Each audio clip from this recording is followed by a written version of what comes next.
everyone, I'm Emily Wilson. This play-based learning experience is aimed at 4 to 5 years old. To set up this experience, you will need the Shopping Basket book by John Birmingham, create a grocery store space in the dramatic play area, provide pen and paper for the children to create shopping lists, and a register with some small coins. The main concept for this experience is counting. The children will naturally be engaging in forms of counting by counting what money they have and counting the fruit and veg they are placing in their basket and purchasing from the shop, and counting what they are putting on their shopping lists. This relates to Learning Outcome 4.2 in the Early Years Learning Framework. This is evident when children use and create representation to organise, record, communicate mathematical ideas and concepts.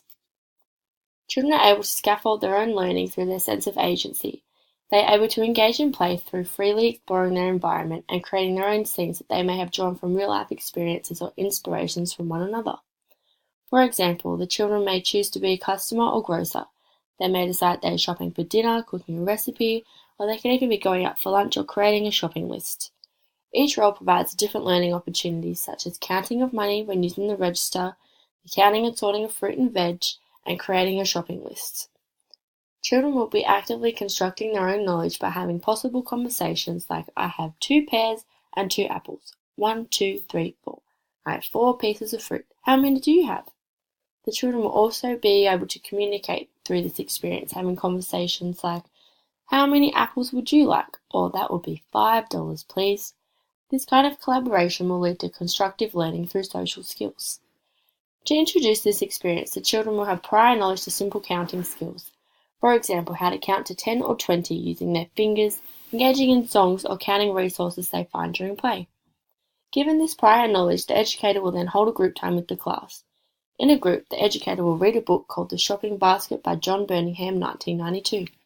This book introduces the concept of a shopping list: 6 eggs, 5 bananas, 4 apples, 3 oranges, 2 donuts, and 1 packet of crisps. To engage the children in the story, you can have these objects in the middle of a circle. You can count these objects with the children, and each time one is taken away in the story, the children can remove this item from the pile. At the end of the story, you can then count what is left and what is taken away.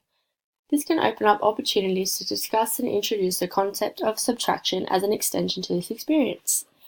This is when you could also introduce in small groups songs such as 5 currant buns in a baker's shop, where the children can come up and buy a bun as they take it away.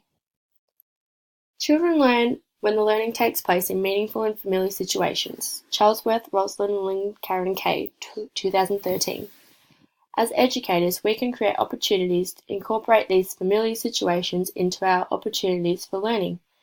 John Dewey, 1992, argues that the content of learning should derive from children's interests and draw meaningfully from children's lives.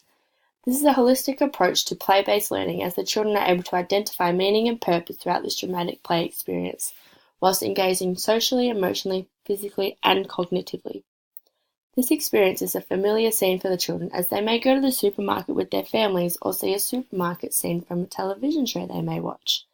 Incorporating a mathematical concept into a grocery store is a great example of pragmatic teaching. The children are able to draw from experience, engage in mathematical language such as counting in order to become numerate. For example, I have 5 bananas and 2 apples. The child is able to identify how many bananas and apples they have in their basket, therefore becoming aware of numbers.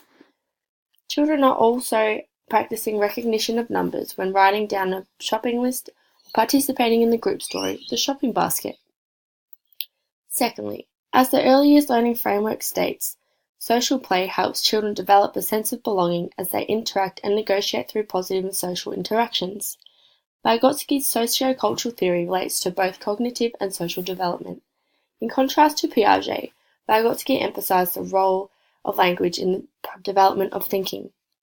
This relates to the grocery store experience, as children are able to provide a dramatic play scene to emerge in social role-play episodes, the customer and grocer. Throughout the experience, children are presented with opportunities to scaffold their own learning through communication with fellow peers and educators. Vygotsky outlined the importance of social interactions between what he refers to as the MKO, the more knowledgeable other. For example, there could be an instance where a child is unsure of a number, say 6, so the educator or more knowledgeable other could step in and place some fruit on a table and ask convergent questions such as, can you count these pieces of fruit? Or how many do you see? and then they could count with the child. 1, 2, 3, 4, 5, 6. This is an example of the child's zone of proximal development being expanded. Vygotsky saw this as an important role in expanding children's learning beyond their capabilities.